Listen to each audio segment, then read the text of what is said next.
แต่ถ้าหากพวกเฮานี่ต้องพิจารณาเบิ่งคักๆนี่ทุกข์นี่พระพุทธเจ้าเพิ่นสอนว่าเป็นสิ่งที่ควรคู่เฮาลองมาศึกษาเบิ่งเนาะเฮาลองมาศึกษาให้เข้าใจดีๆว่าสิลองบ่ลบบ่หนีเบิ่งสิลองมาศึกษาให้เข้าใจเรื่องทุกข์นี่เนาะทุกข์ต่างๆที่เกิดขึ้นอีหยังก็ตามลองคิดลองพิจารณานั่งสมาธิดีๆนั่งทบทวนเบิ่งอันนี้พวกเฮาได้มีแต่ญาณคันมีแต่ญาณทุกข์จังซั่นน่ะมันแก้บ่ได้เฮาสิไปอยู่ไสทุกข์นี่ก็นำเฮาไปเพราะว่าทุกข์นี่มันมีประจำอยู่ในสังขารตัวนี้เองมันมีประจำอยู่ในขันธ์ทั้งห้านี้เองเฮาสิลบสิดีสิหนีไปทางใดทุกข์นี่ก็นำเฮาไปเลยเฮาสิมีเงินมีค่ำเฮาสิมีลาภมียศเฮาสิมีอีหยังก็ตามเป็นผู้ครองโลกใบนี้ก็ตามครองเทิงสวรรค์ก็ตามทุกข์นี่ย่อมมีนำเฮาไปตลอดเนาะบ่ลองก็ต้องสังเกตเบิ่งว่าอยู่ในโลกใบนี้แม่นไผแน่สิว่าบ่มีทุกข์เพราะว่าทุกข์นี่ประจำสังขารเปรียบเสมือนร่างกายดังนี้แหละถึงสิเป็นคนงามเป็นคนรวยเป็นหยังก็ตามก็ย่อมมีเลือดมีเลือดมีศีลมีหนังมันเป็นของประจำอยู่จังซั่นจะสิงามก็เจ้าก็มีงามมีศีลมีหนังมีเลือดมีขี้มีเหนียวมันก็มีอยู่จังซั่นอันนี้มันเป็นกฎของมันคันว่าเจ้าจังซั่นเจ้าบ่ต้องเอาร่างกายคันว่าเจ้าปฏิเสธตัวนี้ก็ต้องปฏิเสธไปโดดว่าโอ้ร่างกายนี่เป็นตาหนารังเกียจบ่ขอเอาอีกแล้วก็ต้องปฏิเสธถ้าเจ้ายังยึดร่างกายนี่มันก็ต้องเป็นจังซั่นอันนี้คือการถ้าเฮายังมีขันธ์ทั้ง5อยู่นี่ทุกข์นี่มันมีอยู่ตลอดบ่ว่าเฮาสิมีอีหยังก็ตามสิ่งที่เฮามีนั่นมันก็ยังเป็นขันธ์ทั้ง5อยู่ดีนะแสดงว่าพระพุทธเจ้าเพิ่นก็สอนพวกเฮาอยู่เป็นประจำว่าขันธ์ทั้ง5เป็นตัวทุกข์นะในเมื่อเฮาเป็นเฮารู้จักแล้วว่าขันธ์ทั้ง5เป็นตัวทุกข์ถ้าเฮาสิหนีไปทางใดเฮาก็เอาขันธ์นี้ไปนำเองนี่ขึ้นฟ้าขึ้นแทนขึ้นเฮาสิมีอีหยังเฮาก็มีแต่ขันธ์ทั้ง5ทั้งนั้นแสดงว่าสิ่งที่เฮามีทั้งหลายทั้งปวงมันก็เป็นทุกข์ทั้งหมดถ้าเฮาบ่เข้าใจจังซี่เฮาก็สิว่าโอ้ต้องมีสิ่งนั้นเฮาจังสิมาหยุดทุกข์ตัวนี้ได้ต้องมีสิ่งนั้นต้องมีสิ่งนั้นต้องทิ่มสิ่งนี้ต้องเฮ็ดจังซั่นจังซี่เฮาจังสิสิ้นทุกข์ได้บ่แม่นพระพุทธเจ้าเพิ่นว่าทุกข์นี่ทิ่มบ่ได้ทุกข์เป็นสิ่งที่ควรรู้จักนี่เฮาต้องมาสังเกตเบิ่งให้ดีเด้ขณะคนมีแต่ว่าโอ้ยอยากทิ่มเด้ทุกข์จากทิ่มเด้มันบ่มีวิธีอื่นเลยเนาะเอาลองมาสังเกตเบิ่งคักๆว่าวิธีแห่งทุกข์นี่ทิมทุกตัวนี้ทุกตัวนี้รับไปทุกตัวใหม่เกิดขึ้นมาทุกตัวนี้รับไปตัวใหม่เกิดขึ้นมาเป็นจังซั่นอยู่ตลอดชีวิตของเฮานี่เองบ่มีวันสิวันเว้นว่างเนาะเพราะหยังเพราะว่ามันไปมีประจำอยู่ในขันธ์นี้ในเมื่อเฮามาถือขันธ์นี้เป็นตัวเป็นตนน่ะมันก็ย่อมมีทุกข์ทันทีโดดเนาะจนพระพุทธเจ้าเพิ่นบอกว่าอุจจาระหมายถึงขี้นั่นแหละมีน้อยนึงก็มีกลิ่นเหม็นเนาะเป็นจังซั่น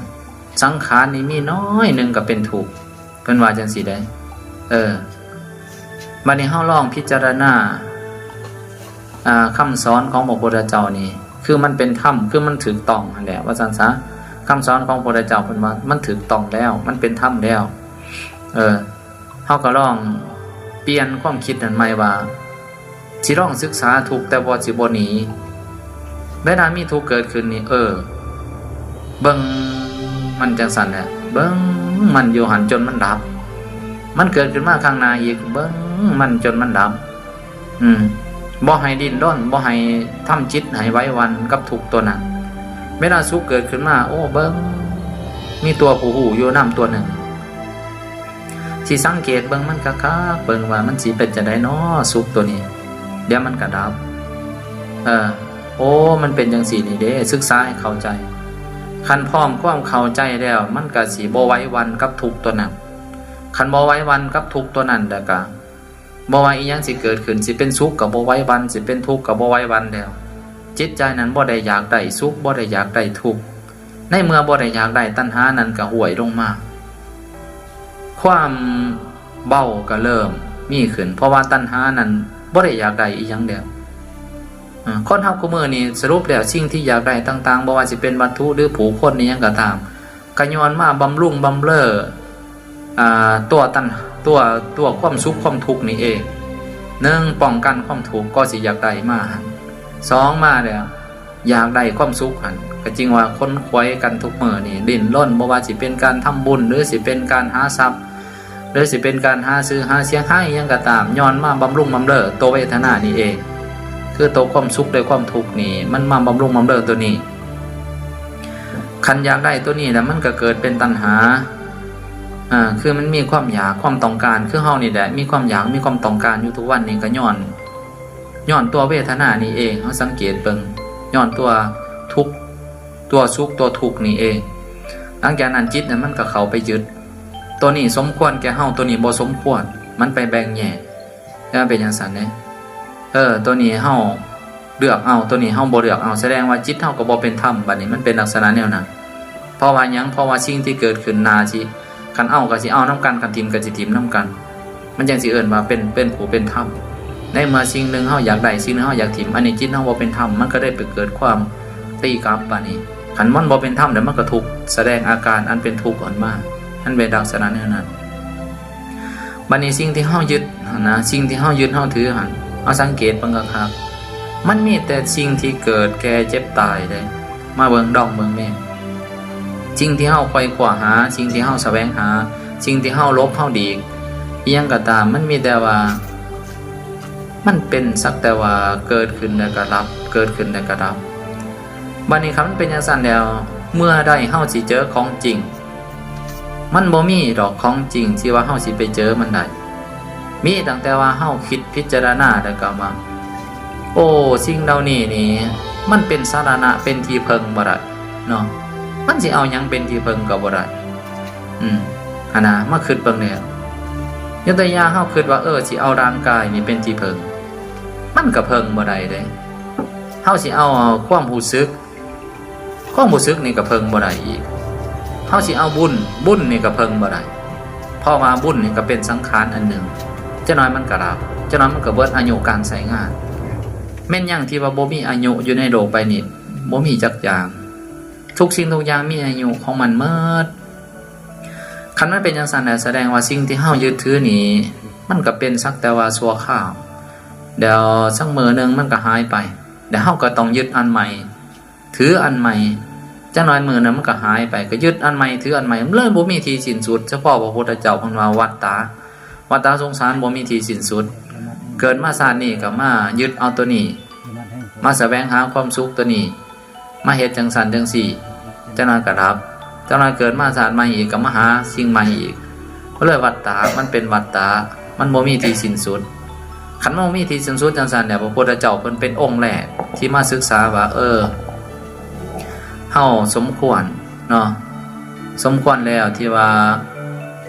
มาศึกษากันนี่เฮามาปฏิบัติธรรมะก็คือมาศึกษาให้เข้าใจว่าโอ้มันสิสิ้นสุดกันอยู่ไสนี่อันความทุกข์ที่การเกิดแก่เจ็บตายนี่เกิดทุกครั้งเป็นทุกข์เรื่อมลำไปพระพุทธเจ้าเพิ่นก็สอนเฮาทุกครั้งที่เกิดทุกครั้งนั้นต้องมีทุกข์เพราะหยังเพราะว่าขันธ์ทั้งห้านี้เองเป็นทุกข์เฮามาคิดเบิ่งบัดนี้คันเฮาจังซั่นแล้วเฮาต้องศึกษาว่าเฮ็ดจังได๋ล่ะบาดนี้สมควรแต่บ่ที่จะต้องเปลี่ยนความคิดใหม่ว่าอยากได้นั่นอยากได้นี่เพราะว่าสิ่งที่เฮาอยากได้นั้นล้วนแต่ไปเป็นสังขารก็ย่อมมีทุกข์อยู่ในจุดนั้นพระพุทธเจ้าเพิ่นก็เลยว่างเพราะว่ามันบ่จบจักเทื่อเพิ่นก็เลยเกิดความเบื่อเนาะเบื่อแล้วจะได้แบบมันบ่สุดบ่สิ้นจักเทื่อเนี่ยก็เลยเบื่อมันต่อไปเรื่อยๆก็เลยเบื่อสังขารคันเบื่อสังขารเนี่ยก็เลยเศร้ากันเนาะก็เลยบ่อยากได้อีหยังอีกบ่อยากได้อีหยังบ่ว่าในโลกใบนี้หรือในโลกใบอื่นบ่ว่าสิเป็นความสุขหรือความทุกข์บ่ว่าสิเป็นอีหยังก็เลยบ่อยากได้อีหยังครับคันบ่อยากได้อีหยังจังซั่นน่ะก็ตัณหาตัวนี้เอิ้นว่ารับลงคันรับลงเนี่ยเพิ่นมันก็ชาติก็รับมันบ่มีแนวอยากได้เด้มันสิไปเกิดอยู่ไสบัดนี้มันบ่มีอีหยังอยากได้แล้วมันสิเอาจิตไปเกาะอยู่ไสบัดนี้มันบ่มีบ่อนให้เกาะบัดนี้เพราะมันบ่อยากได้อีหยังแล้วบ่ว่าสิเป็นสุขเป็นทุกข์เป็นนั่นเป็นนี่หยังมันบ่อยากได้อีหยังแล้วจิตมันก็เลยป่งหมดบัดนี้คันมันป่งเบิดแล้วบัดนี้คันมันบ่อยากได้อีหยังเลยมันก็หยุดบัดนี้สิ่งที่เป็นสังขารก็มันก็อยู่ของมัน จิตตัวนั้นมันก็อยู่ของมันบ่อยากได้สังขารแล้วมันก็เลยเศร้าเกิดเศร้าแก่เศร้าตายไปตามสังขารนั่นเองอันจริงที่เกิดที่แก่ที่เจ็บที่ตายคู่มือนี่ก็เป็นสังขารทั้งนั้นบ่มีอีหยังหรอกสิว่ามันสิเป็นตัวเป็นตนที่แท้จริงเฮาลองพิจารณาเบิ่งตั้งแต่มือเฮาเกิดจนฮอดมือเฮาตายนี่เฮาสังเกตตรงว่าสิ่งใดที่มันอยู่ข้างอยู่หันตลอดบ่ไปไส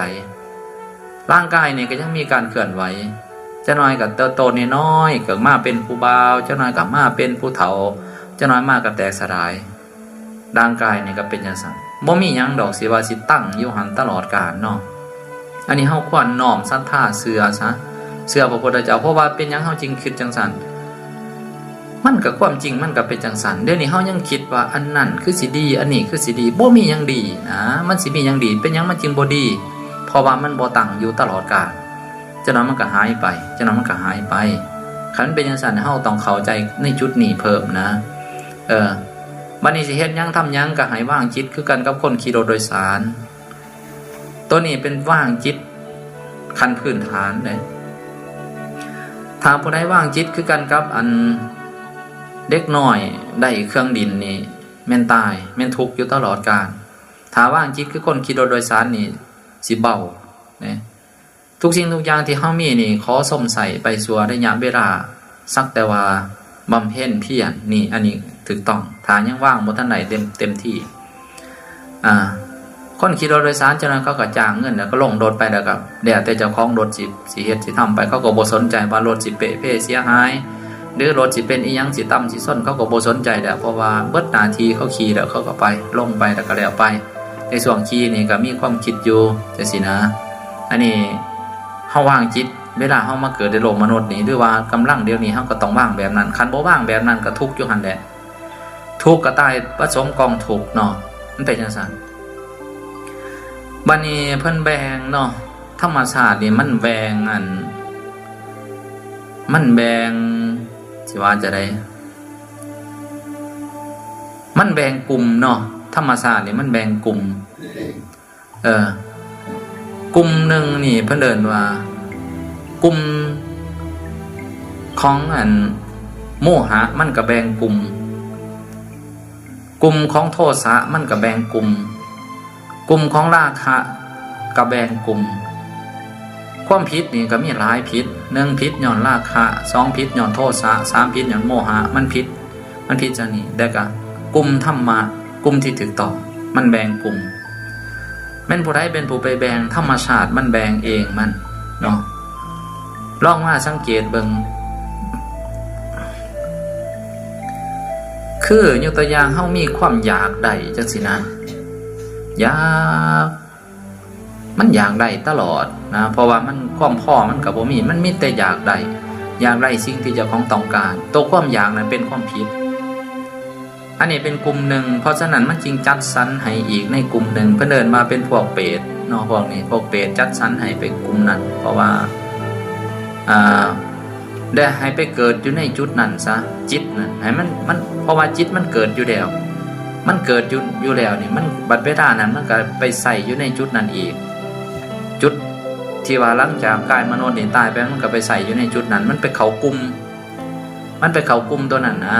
กลุ่มพวกที่ว่าบอนหันมันสิมีแต่ความอยากอย่างเดียวอยากทั้งวันทั้งคืนบ่มีมืออิ่มพวกนี้เพราะว่าจิตมันไปตกอยู่ในห่วงตัวนั้นแล้วมันก็อยากเด้อมีแต่อยากแต่ละมื้อแต่ละวันมีแต่หิวอยู่หั่นแหละอันนี้เพิ่นเดินว่าธรรมชาติแบ่งกลุ่มนะเพราะฉะนั้นจึงว่าบ่อยากให้จิตเฮาตกบ่ต้องตกไปในกลุ่มนั้นเฮาควรมาศึกษาเรื่องสุขเรื่องทุกข์นี่เองคันเฮาบ่ศึกษาเรื่องนี้จิตมันก็ไปตกอยู่ในกลุ่มนั้นคันไปตกอยู่ในกลุ่มนั้นเนี่ยมันก็ยากที่จะต้องขึ้นมาเพิ่นเดินว่ามันเป็นขุมเพิ่นว่านรกเป็นขุมขุมที่แท้จริงก็คือขุมแห่งความโลภนี่เองเนาะขุมตัวนี้แหละเฮาสร้างเฮาสิขึ้นมาได้ยกตัวอย่างคือคู่มือนี่แหละอยู่ในโลกมนุษย์นี่แหละเฮาก็มีความโลภนี่แต่ความโลภก็บ่หายไปจากเฮาจักเทื่อนี่อันนี้เฮาก็ตกอยู่ในขุมตัวนั้นแล้วนรกขุมหนึ่งเพิ่นเรียกว่าขุมแห่งความโลภมีแต่ความอยากขนาดนอนรับฝันไปยังอยาก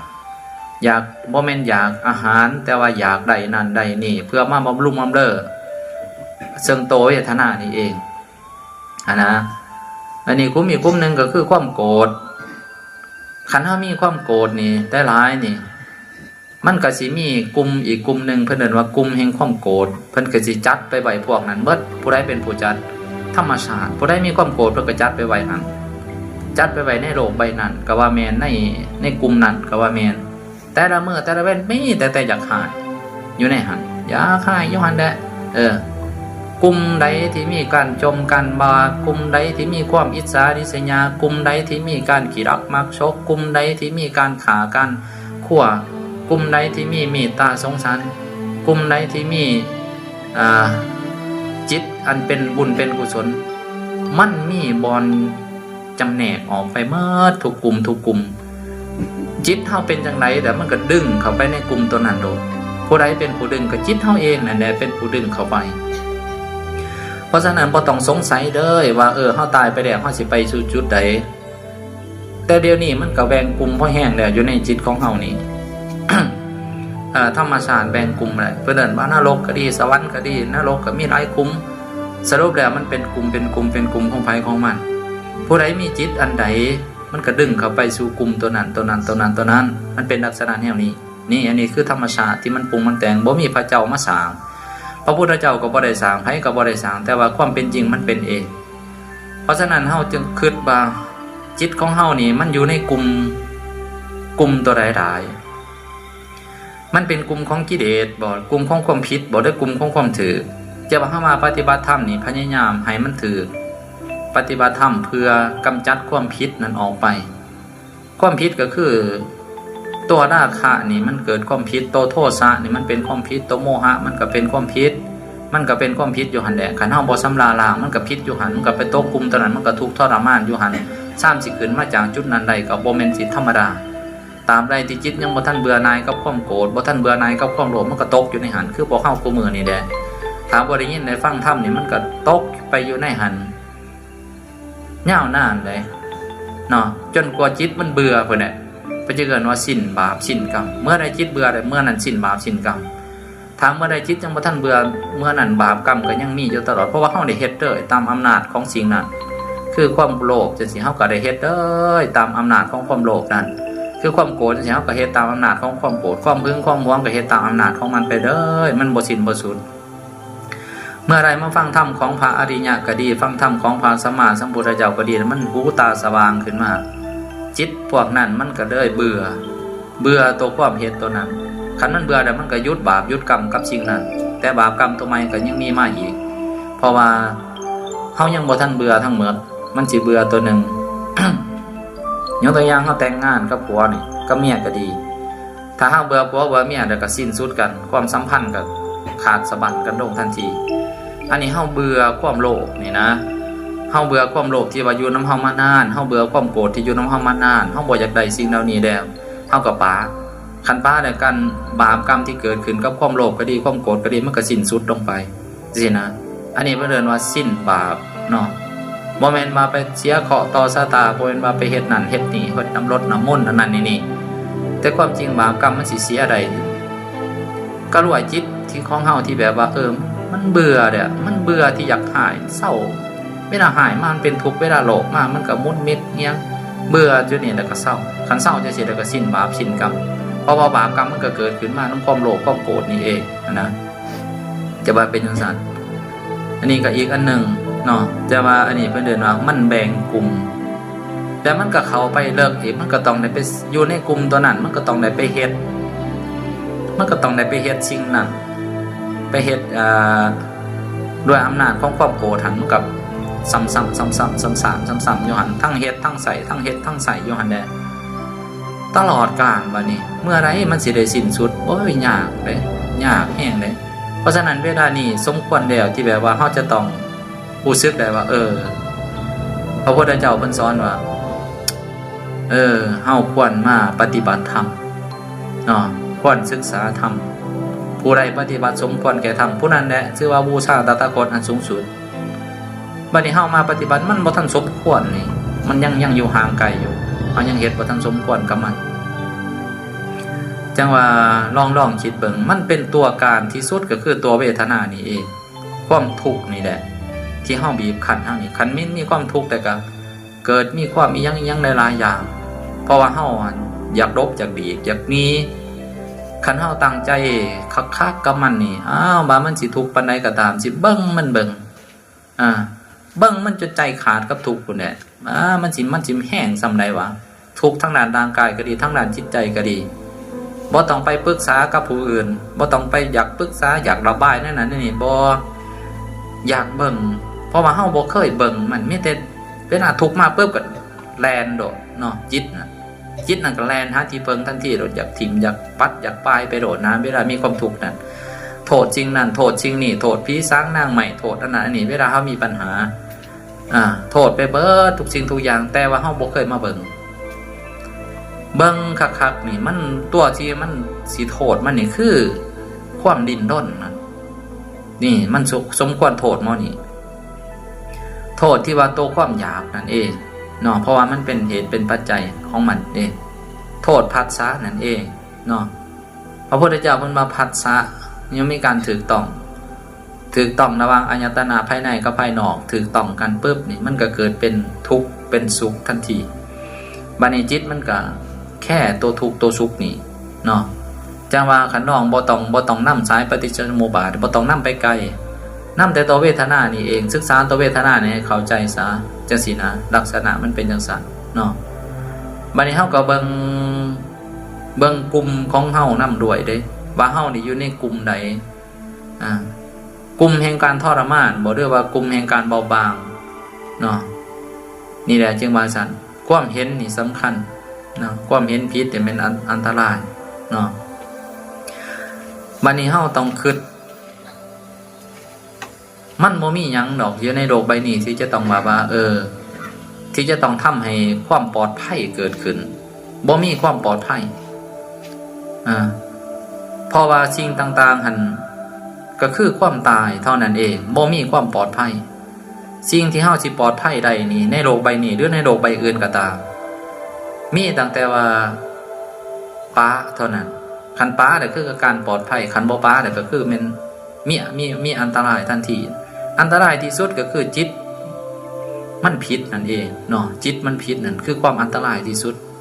จะได้จะเกิดว่าจิตมันผิดเพราะว่ามันหลงประเดินว่าโมหะคือความหลงว่าสิ่งต่างๆอยู่ในโลกใบนี้มันสิเป็นที่เพิงให้เฮาได้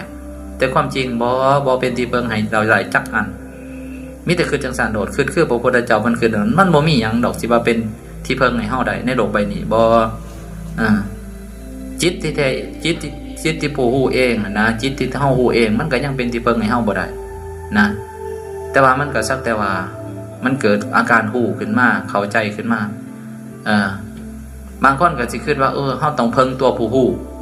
อย่าสิไปคิดจังซั่นคันไปคิดจังซั่นก็ยังบ่ได้เพราะว่าตัวผู้ฮู้นั่นก็เป็นสังขารอันหนึ่งจะว่ามันก็รับคือกันนะ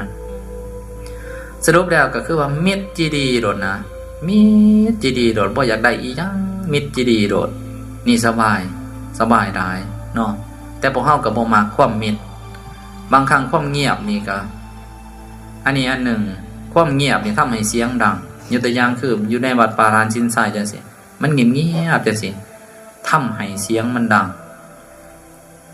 บัดนี้ถ้าเฮาฝึกจิตให้เงียบๆนี่สิมีเสียงดังแห่งพระธรรมขึ้นมาเนาะมันสิเสียงมันสิมีเสียงพระธรรมเสียงพระธรรมเฮาสิได้ยินแต่เสียงครูบาอาจารย์สวดที่ครูบาอาจารย์เทศน์ตัวนั้นเป็นเสียงครูบาอาจารย์บ่แม่นเสียงแห่งพระธรรมเสียงแห่งพระธรรมนี่ถ้าจิตเฮาเงียบเมื่อใดนี่สิมีเสียงสะท้อนกลับโดดเป็นจังซั่นเป็นจังซั่นเป็นจังซั่นเป็นจังซั่นมันสิมีเสียงโศกันอยู่ทางในจิตเนาะเด้อตัวนั้นควันทิมเด้อตัวนี้ควันเอาเด้อมันสิโศกันอยู่ซั่นเสียงโศกันแห่งเสียงพระธรรมก็เดินว่าซั่นบ่แม่นเสียงโศทางนอกตัวนี้ว่าหูบ่ได้ยินแต่ว่าจิตนั่นได้ยินจังเป็นลักษณะแนวนั้นนะเจ้าว่าน่าสงสารเด้น่าสงสารที่ว่าถ้าหากจิตเฮานี่ไปตกอยู่ในกลุ่มนะยกตัวอย่างคือมนุษย์นี่สิมีกิเลสหลายโต1ความโลภ2ความโกรธ3ความหักความอิจฉาริษยาความถือเหนือถือโตความเป็นจังสันจังสี่หลายอย่างนะ มันสิเป็นจังซั่นแล้วลองมาสังเกตเบิ่งว่าถ้าหากว่าตัวใดมันแห้งนะส่วนไหนที่มันแห้งกิเลสตัวใดมันแห้งนั่นตัวนั้นแหละกลุ่มของจิตเฮาสิไปเกิดในภพต่อไปนี่แม่นอยู่ในจุดนั้นแหละมันแห้งตัวใดการเอารักเอาเปรียบมันมีกลุ่มของมันแล้วเฮาก็สิไปเกิดอยู่ในบ่อนนั้นน่ะบ่อนที่ว่าเอารักเอาเปรียบโมหั่นแหละแต่ละมื้อแต่ละเว้นมีแต่การเอารักเอาเปรียบกันในกันอยู่ในจุดนั้นๆเฮาก็เริ่มเหมือนหูมันตาบ่ได้บัดนี้ถ้าเฮามักขาแต่ละมื้อจิตเฮานี่มักขาเห็นการขานี่เป็นเรื่องธรรมดาแสดงว่าจิตเฮามันมักตัวนั้นแล้วเฮาก็จะต้องได้ไปเข้ากลุ่มตัวนั้นน่ะกลุ่มนักขาเพิ่นเอิ้นว่าแต่ละมื้อมีแต่การขามีแต่เขาขาเฮาเนี่ยเฮาขาเขาขาเฮาอยู่พอปานนั้นแหละเกิดมามันเป็นกลุ่มของมันเด้นี่มันเป็นตนาญาณเด้สังเกตเบิ่งเพราะฉะนั้นพระพุทธเจ้าเพิ่นยังบอกให้เฮารักษาศีลนะรักษาศีลไปนำแน่เพิ่นยังบอกเพราะฉะนั้นพวกเฮาก็มีแต่การทำทานคันเฮาทานโดนสิก็จิตเฮามันยินดีในทานจังซี่แสดงว่าจิตเฮามันก็สร้างกลุ่มขึ้นมาอีกก็สิได้ไปเกิดอยู่บ่อนที่ว่ามีแต่การให้ทานนั่นทุกสิ่งทุกอย่างก็สิมีคนเอามาให้จังซั่นจังซี่นะมันเป็นลักษณะแนวนั้นถ้าเฮาไปตกอยู่ในกลุ่มแห่งอีหยังความมีเมตตาบ่สงสารเพื่อนมนุษย์ร่วมกันบ่ในปัจจุบันนี่นะแสดงว่ามันแบ่งกันแต่อยู่พี่เด้มันบ่ได้มันไปแบ่งกันอยู่พุ่นเด้ฉะนั้นเพิ่นว่าสัตว์โลกยังเป็นไปตามกรรมในที่นี้ก็คือจิตของเฮาที่แบบว่ามันเป็นอยู่จังซั่นนะอันนี้เพิ่นเดินมาเป็นกรรมเด้บ่แม่นว่ากรรมแห่งการกระทำไปแล้วกรรมแห่งการกระทำในปัจจุบันนี้เองถ้าเฮาบ่เปลี่ยนมันนี่มันก็ไปตามกลุ่มของมันโดดมันแบ่งกลุ่มกันอยู่แล้วกรรมนั้นนะแต่ละมื้อแต่ละเว้นมันก็แบ่งกลุ่มกันอยู่หั่นบัดนี้เฮาสิสร้างจิตของเฮานี่เข้าไปอยู่ในกลุ่มใดเฮาก็ต้องเบิ่งพิจารณาว่าเฮามักอันใดบัดนี้เฮามักความเมตตาบ่เฮามักการเอื้อเฟื้อบ่หรือว่าเฮามักอีหยังมักการเสียสละบ่หรือว่ามักความโกรธมักใจร้ายมันมักตัวใดจิตเฮานั้นตัวนี้เฮาตอบบ่ได้เด้เฮาตอบเองบ่ได้เฮาสิไปตัวมันบ่ได้จิตอยู่ทางในมันมักนั้นมันเป็นสัญชาตญาณของมันบังคับบ่ได้สิ่งที่เฮาบังคับก็คือแบบว่าป้องเนาะภาษาหนึ่งเพิ่นว่าป้องกล้วยป้องหัวเนาะป้องไปแบบเฮาบ่สามารถที่จะลากจะดึงมันได้นะเฮาก็คอยป้องมันไปอันนี้จิตเฮานี่คือการบางครั้งเฮาก็ลากก็ดึงบางครั้งเฮาลากดึงบ่ได้เฮาก็คอยป้องมันเข้าสู่ศีลสู่ธรรมคันบ่ป้องมันเข้าสู่ศีลสู่ธรรมจังซั่นมันก็ไปทะเลทลายเด้เนาะคันไปทะเลทลายแต่ผลแห่งกรรมตัวนั้นมันก็ต้องได้รับนะเพิ่นเรียกว่าสัตว์โลกยังเป็นไปตามกรรมนี่แหละคือมันเป็นลักษณะแนวนั้นกรรมที่เฮาทำนี่ก็คือก็ย้อนว่าเฮาไปยึดหั่นแหละมันจึงเกิดเป็นผลแห่งกรรมขึ้นมานะเฮาไปยึดคันเฮาบ่ยึดมันก็บ่มีกรรมเด้เพราะว่ามันบ่มีการกระทำอีหยังเกิดขึ้นเลยอีหยังก็บ่อยากได้เด้คันบ่อยากได้เด้มันก็เศร้าบ่อยากเฮ็ดอีหยังได้คือคนบ่อยากได้อีหยังก็บ่อยากเฮ็ดคันบ่อยากเฮ็ดก็แสดงว่ามันก็สูดกันอันนี้การบ่อยากเฮ็ดกรรมเนี่ยบ่อยากกรรมบ่อยากเฮ็ดอีหยังบ่อยากทำอีหยังได้อยากอยู่ซื่อๆแต่ว่าแต่ละมื้อแต่ละเว้นก็มีแต่โอ้มันบ่เที่ยงเนาะเดี๋ยวก็แล้วไปจังซี่นะนี่เฮาลองมาสังเกตเบิ่งคันไปตกอยู่ในกลุ่มใดกลุ่มหนึ่งนี่มันสิตกอยู่หันตลอดกาลนานเด้เฉพาะพระพุทธเจ้าเพิ่นว่ามันหลายกับหลายกันมันแม่นอีดียกตัวอย่างคือตั้งแต่มื้อเฮาเกิดมานี่จนเท่ามื้อนี้นี่ความโกรธนี่ก็เกิดขึ้นมาอยู่ตลอดความโลภก็เกิดขึ้นมาอยู่ตลอดมันบ่สุดจักเทื่อบ่แม่นว่าเฒ่าไปแล้วมันสิเศร้าบ่เศร้าบ่แม่นว่าตายไปแล้วมันสิเศร้ามันก็บ่เศร้าอีกเนาะมันเป็นจังซั่นมันต่อกันไปเลยนะอันนี้ให้เข้าใจรักของธรรมชาตินะเพิ่นเดินว่ากรรมเนาะเพิ่นเดินมาเป็นกรรมนะแต่ว่าสำคัญพระพุทธเจ้าเพิ่นว่ากรรมมีอยู่3ทางหนึ่งก็คือทางกายทาง2ก็คือทางปากทาง3ก็คือทางใจแต่ในกรรมทั้ง3นี่กรรมทั้งใจนี่แห้งกว่าหมู่เนาะเพราะว่าจะเป็นกรรมดีก็ตามกรรมชั่วก็ตามมันแห้งกว่าหมู่เพราะว่ากรรมทั้งใจนี่มันไปบังคับปากกับบังคับกายให้ไปตามอำนาจของมันทั้งใจนะเพราะฉะนั้นจึงว่าถ้าผู้ใดฝึกจิตนะบ่แม่นว่าไปฝึกอย่างอื่นฝึกควายฝึกงัวฝึกนั่นฝึกนี่ฝึกผู้นั้นฝึกผู้นี่เป็นในครูสอนนักเขียนจังซั่นจังซี่ฝึกนักเขียนฝึกเยาวชนนั่นน่ะนี่นี่บ่ได้ฝึกจิตของเจ้าของเองเพราะว่าจิตนี่เป็นธรรมชาติอันหนึ่งบ่แม่นเป็นตัวตนของเฮาเด้ บ่แม่นเป็นเฮาแต่ก็บ่แม่นเป็นผู้ใดอีกมันเป็นธรรมชาติอันนึงคือกันกับต้นไม้นี่คือกันกับงัวกับควายนี่มันเป็นจังซั่นจิตนะถ้าเฮาบ่ฝึกมันนั่นมันก็ไปตามอำนาจของกิเลสโดดเพราะว่ามันเป็นฝ่ายต่ำเด้มันดึงลากดึงกันไปโดดเพราะว่ามันอยู่นำกันนานบัดนี้ถ้าเฮาฝึกฝนมันก็คอยดีขึ้นไปตามลำดับจังซี่นะ อันนี้ก็จึงว่าเป็นข้อคิดอันหนึ่งเลยที่พวกเฮาน่าจะคิดเนาะน่าจะคิดจงหาที่เพิงคันบ่มีที่เพิงได้ให้ถิ่มซะเนาะที่แรกนี่เฮาก็หาหั่นแหละเนาะ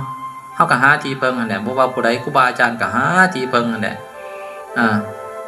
เฮาเกิดมาเนี่ยเฮาก็มาหาที่เพิงหั่นแหละบอกง่ายๆซะหาเพิงตัวนั้นเพิงตัวนี้ที่แรกก็มาเพิงร่างกายนี้บัดนี้ก็มาคิดกลับไปกลับมาโอ้ยร่างกายนี่ก็สิเพิ่งบ่ได้แท้ๆรู้สึกว่ามันก็สุดโทรมลงมาเนี่ยมันสิเพิ่งบ่ได้แท้ๆก็คิดว่าอยากเพิ่งพระพุทธพระธรรมพระสงฆ์อยากเพิ่งศีลเพิ่งธรรมบัดนี้อยากเพิ่งบุญเพิ่งบารมีเฮาก็คิดจังซั่นก็มาคิดเพิ่งตัวนี้ก็ยังดีกว่าเฮาไปเพิ่งบาปเนาะหลายคนไปเพิ่งบาปไปเพิ่งความโกรธไปเพิ่งความโลภมันไปเพิ่งพวกนั้นอันตรายเนาะเพราะฉะนั้นจึงว่าพากันรักษาศีลนำเด้อคันสันเฮาสิไปตกอยู่ในกลุ่มนั้นกันเฮามักเฮ็ดจนเป็นยาเสพติดนี่เขาเสพติดอันยาบ้าก็ดีน้ำกระท่อมก็ดีคอลลาเจนก็ดียังก็ดีเขาเสพติดเสพจนติดจนเอิ้นว่าเสพติดพวกเฮานี่เสพติดความโกรธความโลภเนาะเสพติดความหลงเฮาจนเสพจนติดคันเสพจนติดได้จังซั่นเฮาสิเฮ็ดจังไดบัดนี้ในเมื่อมันเป็นสิ่งที่บ่ดีจังซั่นเฮาก็ถอยเนาะเฮาก็เริ่มพิจารณายื่นการโดดเวลามีทุกข์มานี่บ่ต้องดีดบ่ต้องให้มันไหวหวั่นเวลามีสุขมาบ่ต้องดีดกำหนดมีแต่กำหนดเบิ่งโอ้อย่าสิว่าทุกข์นั่นอย่าสิไปโทษปัญหาบ่ให้โทษปัญหาบ่ให้โทษสิ่งภายนอกคันผู้ใดยังโทษสิ่งภายนอกว่าโอ้จะเป็นย้อนผีบ่หันเป็นย้อนผู้นั้นผู้นี้ใส่เครื่องใส่ของเป็นย้อนผู้นั้นเฮ็ดคุณไสสั่นจังซี่เป็นย้อนผัวเป็นย้อนเมียเป็นย้อนลูกเป็นย้อนชาวบ้านเป็นย้อนครูบาอาจารย์เป็นย้อนนั่นอันนี้คันเฮายังไปโทษสิ่งต่างๆหันว่าเป็นย้อนนั่นย้อนนี่ย้อนจังซั่นจังซี่มันสิจบจักเถื่อมันบ่จบบ่ต้องว่าเป็นย้อนอีหยังดอกมีแต่ว่าเบิ่งว่าปัญหาตัวนี้ที่มันก่อให้เฮาทุกข์นี่หรือว่าความทุกข์ก็ดีปัญหาก็ดีที่มันเกิดขึ้นเบิ่งมันเป็นจังไดมันมีหน้าตาแบบใดมีอาการแบบใดเบิ่งมันสิเป็นจังไดมันสิรับลงบ่หรือว่ามันสิอยู่นี่ตลอดกาลบ่เบิ่งมันซื่อๆตั้งเบิ่งมันซื่อๆบ่ต้องไปนำสาเหตุว่ามันเกิดมาจากไสเห็นบ่คือพระพุทธเจ้าเพิ่นว่าคนถือลูกศรยังสิไปถามมาไผเนาะยิ่งข่อยคันบ่ฮู้ผู้ยิ่งข่อยนี่ข่อยสิบ่ปัวข่อยสิบ่ถอนลูกศรนี่ออกพอดีตายก่อนพุทธเจ้ามาสั่นพอดีตายก่อนคันเป็นจังซั่นนะมีแต่ว่าได้นี่เวลาถือลูกศรปั๊บปึ๊บจังซี่บ่ต้องงับบ่ต้องเป็นน้ำหาคนยิ่งอันนี้คือการเวลาทุกข์เสียบแท่งจึ๊บใส่ใจนี่เวลาสุขเสียบแท่งจึ๊กใส่ใจจังซี่บ่ต้องน้ำสาเหตุมีแต่ว่าเบิ่งแล้วก็พยายามถอนบ่ต้องน้ำหาคนเฮ็ดคนทำดอกบ่ต้องว่าเป็นย้อนนั่นย้อนนี่บ่อันนี้คือหลักของการปฏิบัติปฏิบัติจนให้จิตเฮาเข้ากลุ่มใดกลุ่มหนึ่งแห่งความดีแล้วการันตีให้เจ้าของว่าเฮาต้องไปเกิดอยู่ในกลุ่มนี้ใครแน่แต่ว่ากลุ่มที่ว่าดีนี่ก็บ่เที่ยงคือกันสักมื้อนึงก็จะต้องเบิดเพิ่นเอิ้นว่าเป็นวัฏฏะสงสารมันก็โค้งกลับไปกลับมาอย่างนั้นแหละตีมุนตีโค้งอย่างนั้นแหละที่แรกนี่เด้ออาจารย์สิแนะนำอันหนึ่งก็คือพยายามให้จิตเฮานี่อย่าสิเข้าไปในความผิดนั่น2ให้จิตนั้นกลับเข้ามาสู่ความถูก3แล้วก็จงปล่อยความถูกนั้นออกนี่มันก็จบอยู่หั่นเนาะจงปะความถูกเพราะว่าเป็นหยังจิตจะต้องปะเพราะว่าความถูกนั้นบ่แน่นอนจังน้อยมันก็หายไปบ่ว่าสิเป็นถูกอีหยังก็ตามเป็นบุญเป็นบารมีเป็นหยังก็ตามจังน้อยมันก็หายไปมันเป็นกฎของมันจังซั่นนะอันนี้คือมี3ขั้นตอนที่แรกเฮาก็จะต้องพยายามเพิ่นว่าละบาปเนาะคำสอนพุทธเจ้าง่ายๆคือละบาปบำเพ็ญบุญก็คือแบบเดียวกันคือพยายามถิ่มสิ่งที่ผิดนั่นในการมาเสริมสร้างสิ่งที่มันถูกแล้วก็ทำจิตให้ขาวสะอาดจิตมันสิขาวสะอาดได้ก็ย่อมมาถิ่มคันบ่ถิ่มเนี่ยจิตบ่ขาวสะอาดเด็ดขาดยกตัวอย่างมันมีสีอยู่สีดำกับสีขาวเนาะ สีดำกับสีขาวคันว่ามีสีขาวก็ยังเอิ้นว่าสีอยู่ดีนะก็ยังว่าสีอยู่ดีแต่ว่ามันเป็นสีขาวแต่ถ้าเอาถิ่มสีเลยก็สิบ่มีสีแบบนี้ก็แล้วนะอันนี้คือการขันเฮายังยึดถือความดีก็ยังสักมือนึงมันก็ต้องวนเวียนกลับไปกลับมาเป็นบัตตาอยู่ดีในเมื่อเฮาศึกษาที่แดกนี่เริ่มต้นที่แดกนี่ต้องเข้าใจในจุดนี้นี่ก่อนสิปฏิบัติต้องเข้าใจว่าเฮาต้องละสิ่งที่เป็นบาปนี่ออกไปก่อนกลุ่มใดที่เป็นบาปเฮารู้สึกว่าเฮาบ่อยากตกไปในกลุ่มนั้นเฮาก็จะต้องละสิ่งนั้นเพราะว่าการตกไปอยู่ในกลุ่มนั้นมันทรมานกลุ่มแห่งบาปนั้นเนาะความอิจฉาริษยาเฮาสิอยากไปอยู่บ่การมีแต่การขาการตีไม่เฮาสิอยากไปอยู่บ่คันเฮาบ่อยากอยู่เฮาบ่ต้องเฮ็ดคันเฮาเฮ็ดแสดงว่าเฮาจะต้องไปโดดจิตมันเสพติดอยู่ก็แห้งแล้วแน่นอนมันต้องไปหั่นอันนี้มันแบ่งกลุ่มกันนะบัดนี้เฮามักตัวใดเฮาก็เฮ็ดตัวนั้นเฮามักกินมักทานบ่เฮาก็ต้องได้ไปเกิดที่บ่มักกินมักทานเฮาบ่มักผู้มีศีลจังซี่เฮาก็ต้องไปเกิดในผู้มีศีลหั่นมักความเมตตากรุณาเฮาก็ต้องไปอยู่ในจุดนั้นไปตั้งกลุ่มอยู่ในจุดนั้นการไปตั้งกลุ่มอยู่ในจุดนั้นน่ะอย่าดื้อว่ากลุ่มนี้ก็บ่แน่นอนเด้อแล้วก็ปล่อย